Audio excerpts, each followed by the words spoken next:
तो जब देवहूति ने कर्दम ऋषि के सामने रुदन किया और प्रार्थना करी, तो फिर ऋषि कर्दम ने सोचा कि भगवान ने हमसे कहा तो था कि मैं तुम्हारे घर पुत्र के रूप में पुत्र बन करके आऊंगा।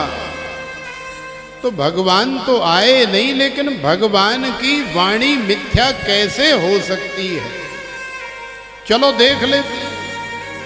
तो इस बार कर्दम ऋषि जी जो है रुक गए, वापस आ गए अपने घर, अपनी कुटिया में फिर से आनंद के साथ रहने लगे। तो देखो कई बार घर गृहस्थी में क्षणिक वैराग्य होता है, इसे क्षणिक वैराग्य कहते हैं। वैराग्य भी 3 प्रकार का होता है, क्षणिक वैराग्य और एक शमशान वैराग्य और एक मरकट वैराग्य।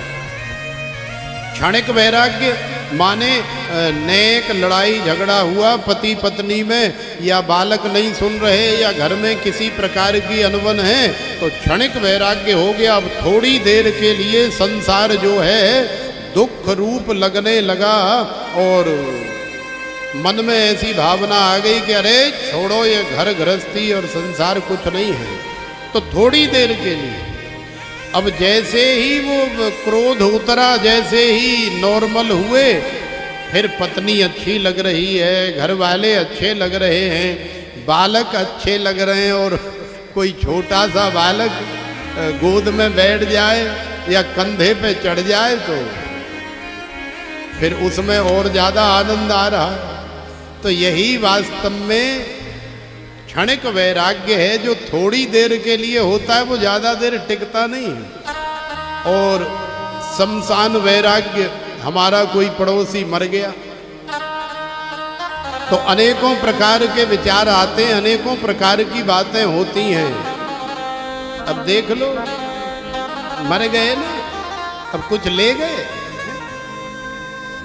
करोड़ों रुपए इकट्ठा किया, दुनिया भर की गाड़ी घोड़ा, 100-100 बीघा खेत खरीदे और न जाने क्या क्या किया, कछु ले गए, मर गए ना। तो वैराग्य होता है, यार कछु ना आए जा संसार में, ना कुछ नहीं है, बेकार है। अब जा रहे हैं, राम नाम सत्य है, सत्य बोलो गत्य है, राम नाम सत्य है, सत्य बोलो गत्य है, सीधी बात है। लेकिन यदि समय अनुकूल न हो और ऐसे ही किसी के शादी विवाह में जा कर के और कह दो कि राम नाम सत्य है, सत्य बोलो गत्य है, तो कर्री मार पड़ जाएगी। जबकि वास्तविकता है कि राम का नाम ही सत्य है, यदि इसे बोलोगे तो गत्य है, माने आपकी गति है। तो इसका जो भावार्थ है, इसका जो तात्पर्य है, वो बहुत अच्छा है। लेकिन कई बार समय ठीक नहीं होता है, तो सही चीज भी जो है वो संसार वालों को सुहाती नहीं है। तो जब राम नाम सत्य में जाते हैं तो और ज़्यादा वैराग्य होता है, शमशान में जाते हैं, देखते हैं और वैराग्य होता है। लेकिन वहाँ से आने के बाद नहा धो करके फ्रेश हो गए और फिर से घर में रम गए, दूसरे दिन बस फिर सब ठीक हो गया। माने शमशान रूपी वैराग्य भी हमारे ऊपर से उतर गया। तो कितने वैराग्य हो गए? क्षणिक वैराग्य और शमशान वैराग्य। और तीसरा वैराग्य है मरकट वैराग्य। मरकट वैराग्य जो अभी हुआ, 1 घंटे बाद फिर ठीक हो गए, फिर कहीं थोड़ी बहुत खटपट हुई, फिर हो गया। दिन में 4 बार चढ़ता है और 4 बार उतर जाता है। इसका नाम है मरकट वैराग्य। मरकट माने बंदर। बंदर जो है वो एक जगह ज्यादा देर बैठता नहीं है। अभी यहाँ बैठा है, आप देख रहे हैं, आपने जरा सी आंख ऐसे करी और फिर ऐसे देखा तो बंदर अब यहाँ नहीं दिख रहा है आपको। बंदर अब थोड़ी दूर दिखाई दे रहा है आपको। अभी वहाँ देख रहे हैं आप, बंदर इस डाली पर बैठा है, फिर देखेंगे तो उस डाली पर बैठा है। तो जैसे बंदर अपना एक एक पल में एक एक मिनट में स्थान बदलता रहता है, ऐसे ही ये मरकट वैराग्य है। तो क्षणिक वैराग्य, शमशान वैराग्य और मरकट वैराग्य से भगवान की प्राप्ति नहीं होती। भगवान की प्राप्ति होती है सच्चे ज्ञान से उत्पन्न होने वाले वैराग्य से। ज्ञान से वैराग्य कैसे उत्पन्न होता है?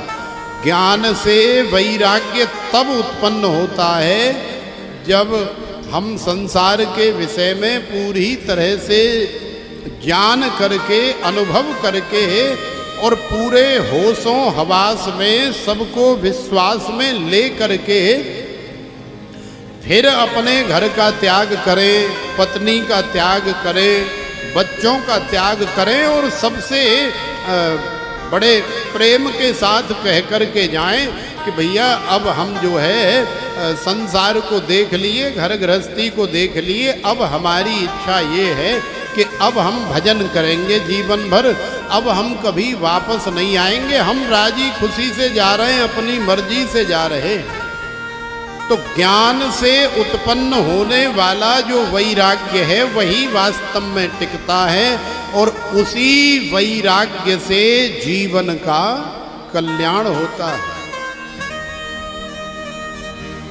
तो ये 3 प्रकार के वैराग्य आप जान करके और अपने जीवन को सार्थक करने का प्रयास करो।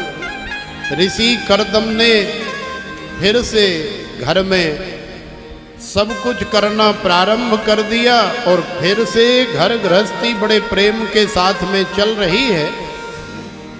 अब समय आया और समय आया तो आज मैया देवहूति के गर्भ में भगवान श्री हरि लाला के रूप में आए हुए।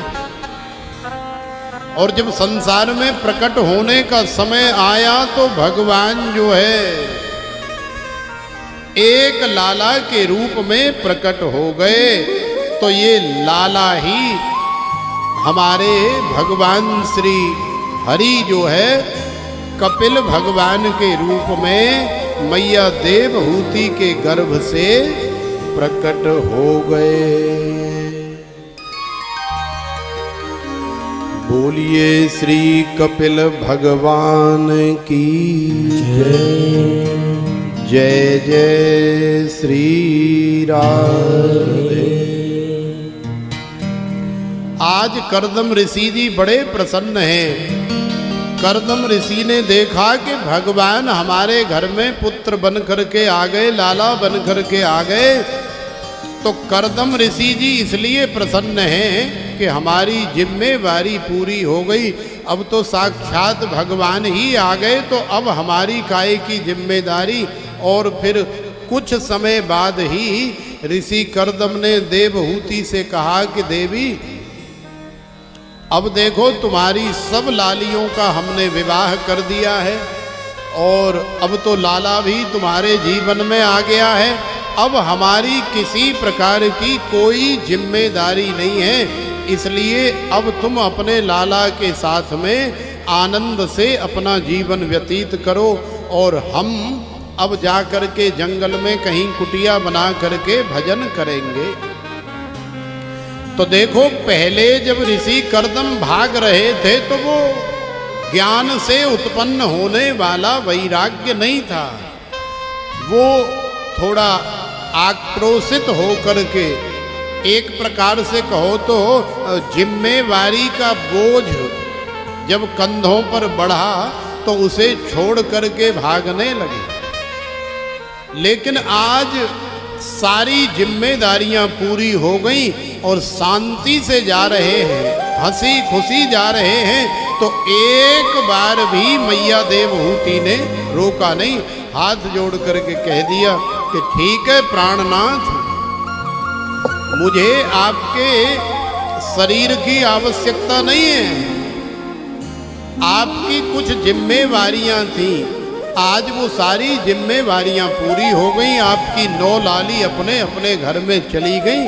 अब ये लाला है, अब ये बड़ा होगा, अपना कोई काम धंधा करेगा, अब जो भी करेगा, अब ये तो अपने लिए कहीं से भी कोई लाली ढूंढ करके ले आएगा, इसकी कोई ऐसी बात नहीं है। अब आप जा करके भजन कर सकते हैं। तो ऋषि कर्दम तो कुटिया छोड़ करके और घर गृहस्थी छोड़ करके चले गए, लेकिन आज मैया देवहूति और भगवान कपिल कुटिया के अंदर दोनों माँ बेटा बैठे हुए हैं। ऋषि कर्दम ने मैया देवहूति को ये बता दिया है कि इसे साधारण लाला मत समझना, ये साक्षात भगवान का ही अवतार है, ये भगवान है। तो आज मैया देवहूति के मन में ये आया कि हमारे पति देव ने कहा था कि ये भगवान है, तो भगवान का कुछ फायदा उठाया जाए, क्योंकि हमारे प्राणनाथ पति परमेश्वर कह करके गए हैं कि अपने कल्याण का मार्ग प्रशस्त करने के लिए और अपने लाला से निवेदन करना। तो देखो मैया देवहूति ने ऐसे ही एक व्यासपीठ बनाई, बड़ी सुंदर चौकी सजाई, उस पर बड़ा सुंदर वस्त्र बिछाया, सामने एक और चौकी रखी छोटी सी, और अपने छोटे से लाला का स्नान कराया, उसे सुंदर श्रृंगार कराया, वस्त्राभूषण पहनाए और वस्त्राभूषणों से सुसज्जित करके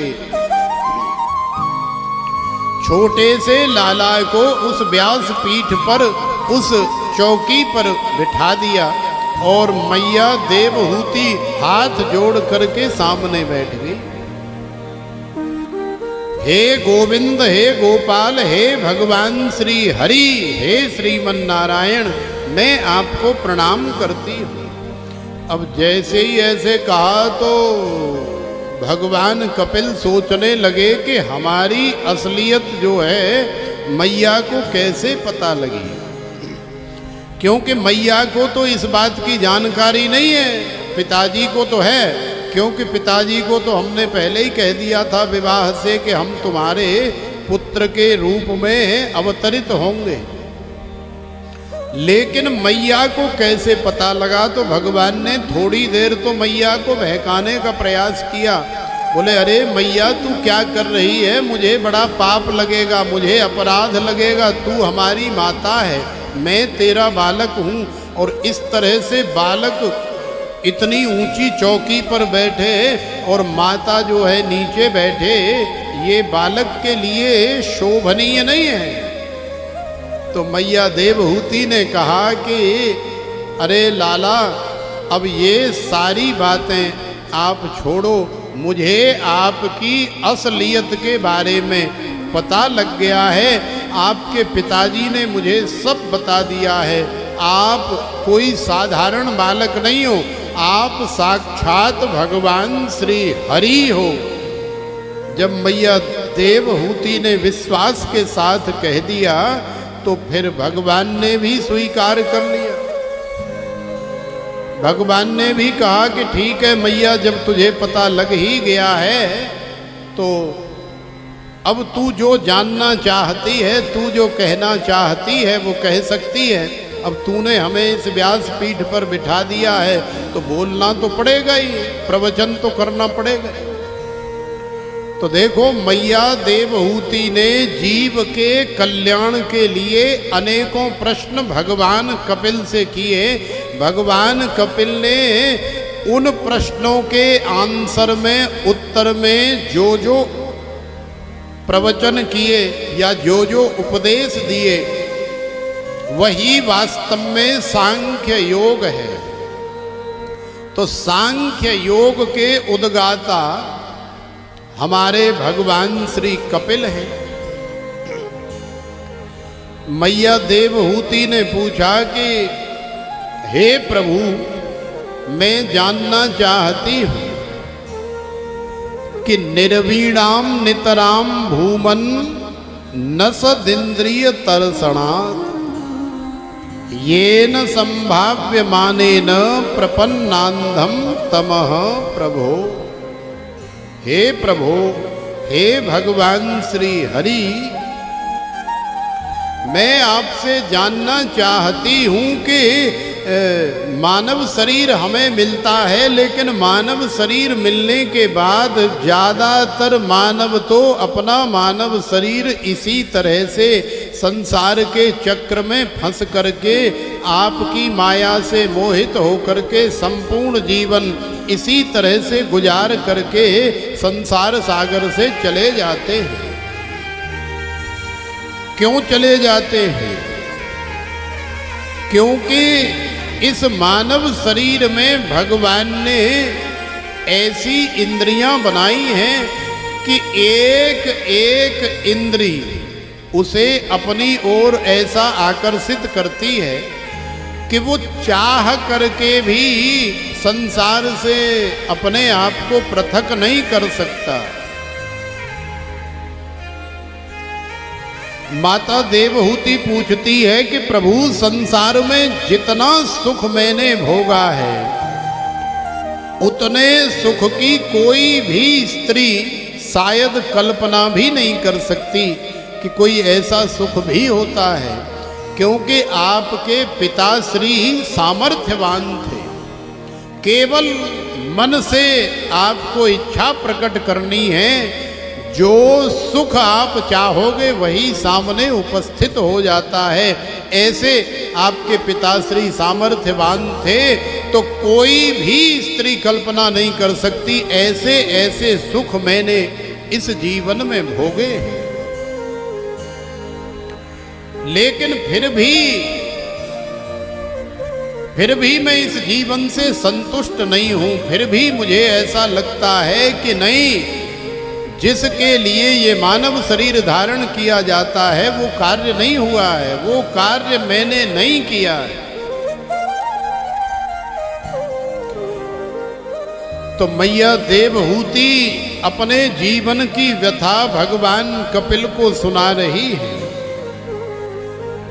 तो भगवान कपिल कहते हैं कि मैया, आप एकदम सत्य कह रही हो, यही हर जीव के हृदय का प्रश्न है। अब देखो ना, ये शरीर की जो एक एक इंद्रिय है वो किस तरह से जीव को अपनी ओर आकर्षित करती है। अब हमारे शरीर में आंख है, तो आंख कहती है कि सुंदर से सुंदर रूप देखो। नासिका है तो नासिका कहती है कि सुंदर से सुंदर सुगंधी सूंघो। कान है तो कान कहते हैं कि सुंदर से सुंदर जो है संगीत सुनो। हाथ है तो हाथ कहते हैं कि ज्यादा से ज्यादा स्वच्छ, पवित्र, निर्मल, रुई जैसा सॉफ्ट कोई आइटम हो, कोई वस्तु हो, कोई पदार्थ हो तो उसे पकड़ो, नरम से नरम। पैर हैं तो पैर कभी कंकरीली पथरीली जमीन पर चलना नहीं चाहते, उन्हें भी चलने के लिए एकदम गद्दादार बढ़िया रास्ता चाहिए। तो इसी तरह से शरीर की जितनी इंद्रियां हैं वो सब जीव को अपनी अपनी ओर आकर्षित कर रही हैं, खींच रही हैं। और फिर इंद्रियों की तो छोड़ो, इंद्रियों का भी राजा, इंद्रियों का भी बाप, सबसे खतरनाक तो इंद्रियों का राजा मन है। ये तो बहुत बड़ा इंद्रा है, माने मन जहां पर लग गया, जहां के लिए जैसे कर गया, फिर मन नहीं रुकता है। तो मन को कैसे रोका जाए, एक एक इंद्री को कैसे रोका जाए, मैं आपसे ये जानना चाहती हूँ। तो भगवान कपिल बड़े प्रसन्न हुए कि मैया आपने सार्वभौम प्रश्न पूछे हैं, माने संसार के कल्याण वाले ये प्रश्न हैं, इसलिए हम अवश्य बताएंगे। तो भगवान कपिल ने बड़ा सुंदर उपदेश प्रदान किया है। भगवान कपिल कहते हैं कि देखो मैया, ये इंद्रिय तो किसी के वश में होने वाली या रुकने वाली नहीं है, लेकिन अब जैसे मान लो जिह्वा इंद्रिय है, बढ़िया राजभोग खाने के लिए कर रही है, तो आप राजभोग ले लो, बुरी बात नहीं है। बढ़िया जलेबी खाने के लिए कर रही है तो जलेबी ले लो, पनीर का पकोड़ा खाने के लिए कर रही है और आप ले सकते हैं, सामर्थ्यवान हैं तो ले आओ। लेकिन खाने से पहले भगवान का स्मरण करो।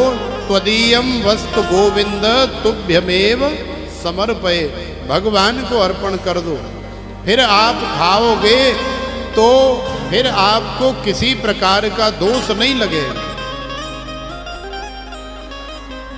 आप सामने कुछ देख रहे हो तो ये प्रकृति प्रदत्त है। आप ज्यादा से ज्यादा भगवान का चिंतन करते हुए दर्शन करो।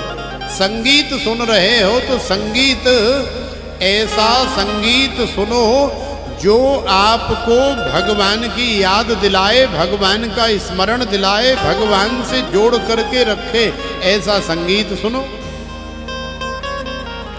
तो इसी प्रकार से माने हाथों से पैरों से कोई कार्य कर रहे हो तो कार्य करते करते आप जो है कर से कर्म करहूं विधिनाना मन राखूं जहां कृपा निधाना। आप अपने मन को भगवान में जोड़े रखो, फिर हाथ पैरों से जो भी कार्य करना है करते रहो। और वैसे भी मन तो चंचलम है मनः कृष्ण प्रमाथि बलभद्रणम तस्याहम निग्रहम मन्ने वायोरिव सुदुष्करम असंशयम महाबाहो मनो दुर्निग्रहम चलम अभ्यासेन तु कौन्तेय वैराग्येण च गृह्यते। भाई ये मन तो चंचल है, अर्जुन का भी मन नहीं रुक रहा है, लेकिन भगवान कह रहे हैं कि भैया थोड़ा थोड़ा सा अभ्यास करो। यदि थोड़ा थोड़ा अभ्यास करते रहोगे तो एक दिन आएगा कि आपका मन भी आपके कंट्रोल में होगा, आपकी जेब में होगा, आपकी मुट्ठी में होगा। तो देखो संसार में आप कुछ भी करो, लेकिन आप हमेशा भगवान से जुड़े रहो। एक एक इंद्री को आप रोक नहीं सकते, मन को रोक नहीं सकते, लेकिन इन सब के साथ आप भगवान का स्मरण करो। यदि भगवान का स्मरण करोगे तो फिर कभी गलत रास्ते पर पैर ही नहीं पड़ेंगे। कभी गलत करने के लिए आपकी हिम्मत नहीं होगी, 100 बार सोचोगे। और जहां भगवान से विमुख हुए, जहां भगवान को एक किनारे पर किया, तो फिर सारे कार्य ही निरर्थक होंगे। फिर आपके माध्यम से अनेकों प्रकार का अनर्थ होगा। तो यदि अनर्थ से बचना चाहते हो तो फिर आप भगवान का स्मरण करते हुए सारे कार्य करो। अनेकों प्रकार के योग के बारे में भगवान कपिल ने मैया देवहूति को बताया, लेकिन अंत में भगवान कपिल कहते हैं कि मैया देखो, जीव जो है गर्भ में आता है और गर्भ में आने के बाद जीव चूंकि शुद्ध रहता है, कई कई जन्मों का लेखा जोखा उसे याद रहता है, तो फिर वो भगवान से प्रार्थना करता है कि हे गोविंद, हे गोपाल, हे प्रभु, आप मुझे इस गर्भ से निकाल दो, तो फिर मैं गर्भ से बाहर जाकर के आपका बहुत भजन करूंगा, बहुत भक्ति करूंगा, बहुत साधना करूंगा। लेकिन जैसे ही जीव प्रसव की वायु का वेग आता है और इस गर्भ से बाहर आता है, गर्भ से बाहर आने के बाद फिर जीव भगवान को याद नहीं करता, फिर संसार के चक्र में पड़ जाता है और भगवान को भूल जाता है। इसीलिए जीव की दुर्दशा होती है।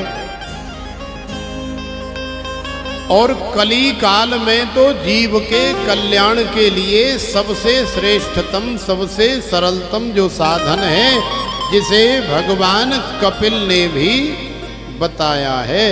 भगवान कपिल कहते हैं कि भगवान गोविंद का कीर्तन करो, भगवान श्री हरि का कीर्तन करो। क्योंकि इस कली काल में भगवान का जो नाम रूपी जहाज है वही आपको इस भव सागर से बिठा करके पार लगा सकता है। उसी में ये